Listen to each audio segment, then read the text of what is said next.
So I'm standing in front of really what's been turned into a makeshift holding area for Border Patrol agents as these migrants cross. Obviously, much different scene today than what we were seeing yesterday. From here, they board buses and get taken to the Border Patrol station where they're then processed some more. But that's temporary. So who helps these migrants after that? Well, there is one organization here in Yuma County that has stepped up big time to help Border Patrol agents and also help migrants at the same time. And this week we got an inside look at all their operations. One by one, they load these buses bound for Phoenix, catching flights at Sky Harbor to stay with family in other cities. They may be headed for different places, but they're all facing the same unfamiliar, uncertain future as they begin their quest for asylum. Just like Celso Diaz and his wife Sylvia, who've come from Peru with two small children. So he says his daughter's been asking, where are we going, Dad? Where are we going?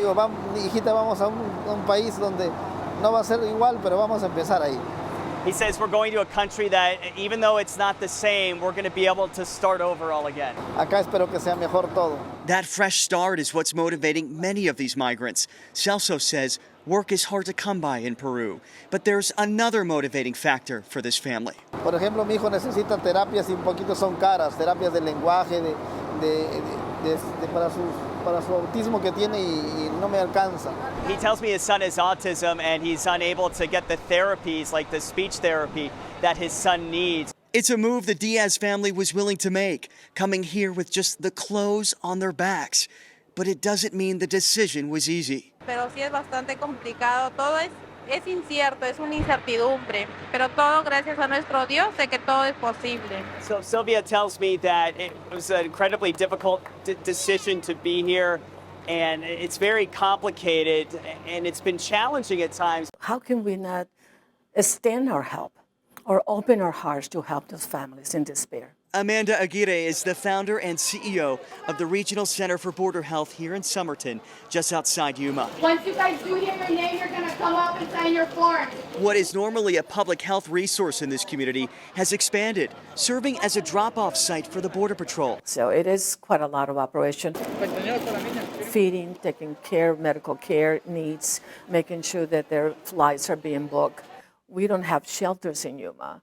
So our goal is to get people to the final destination as soon as possible. But each day this week, they're getting closer and closer to capacity. How do you even begin to prepare for something like that? Right now it's very challenging. And for me, every day is an emergency. ¿Cómo te llamas? Back outside, we meet the Rodriguez family. Davis Rodriguez is here from Colombia with his 3 kids. ¿Cómo dejar es difícil? Porque tú no sabes qué te vas a encontrar en el otro lado. He says it's been difficult because you don't know what you're going to find on the other side. Davis says his family is escaping extreme violence.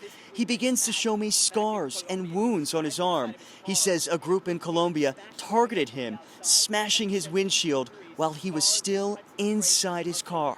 ¿Tú piensas que ellos están tratando de matarte? Claro, al hacer esto pienso que sí, que no están jugando, van en serio. So I asked him if he feels like this group is trying to kill him, and he said yes, definitely. They're not playing around. If they did this to him, there's no telling what could happen next.